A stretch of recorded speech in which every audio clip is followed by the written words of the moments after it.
All right, I thought I'd show you a cool feature here that this controller has built into it. So we're going to go to programs and shapes. This brings up the shape library. Most every plasma controller has built-in shapes. This one's got 300. I don't know what all it's got. But we're going to cut some rectangles. So I'm just going to pick the rectangle, and then it's going to come up and ask us for dimensions. So what I'm doing is, I'll show you this real quick, is I'm cutting some little strips to make LED panels with. I just finished a job up, and I need them to be 3/4 inch wide, and yeah, we can get them, we'll say 25 inches long. All right, so we got our rectangle set up there. So you can see, I'll just bring you in close on this.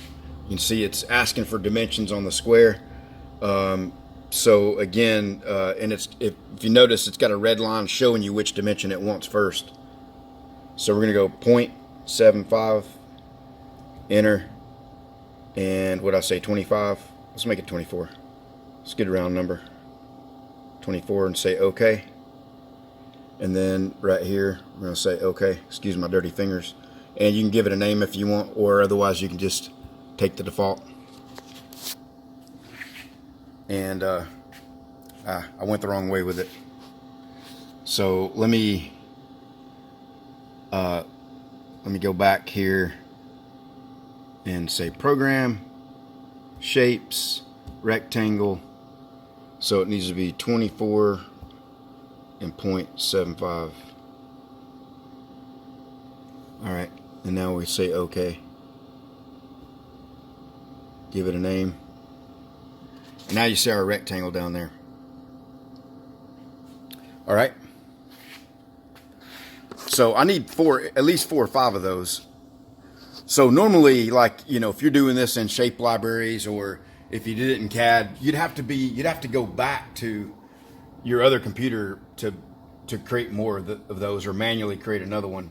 But with this, it's got nesting built into it, and it's, you know, so easy. This being touchscreen, how many do I want? 1, 2, 3, 4, and it's giving you the dimensions of it, how much room you're going to be taking up. So with that, we're going to be taking up, looks like 6 inches. We'll grab another one in there just to make sure we got enough, and then say OK. Boom, there they are. All right, so let's get them cut real quick.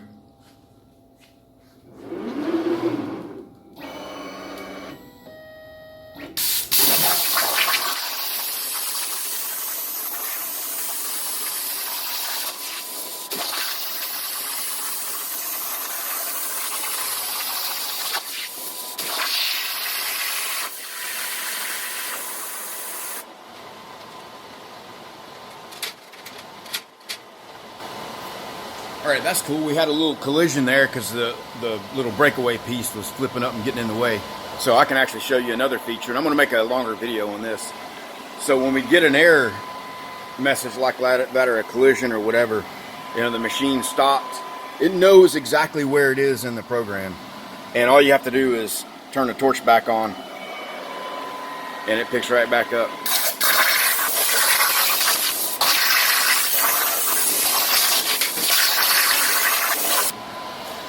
All right, just a quick nesting feature built into the controller on the iCNC.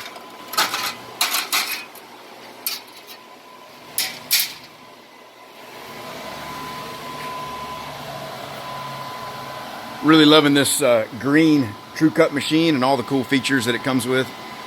See ya.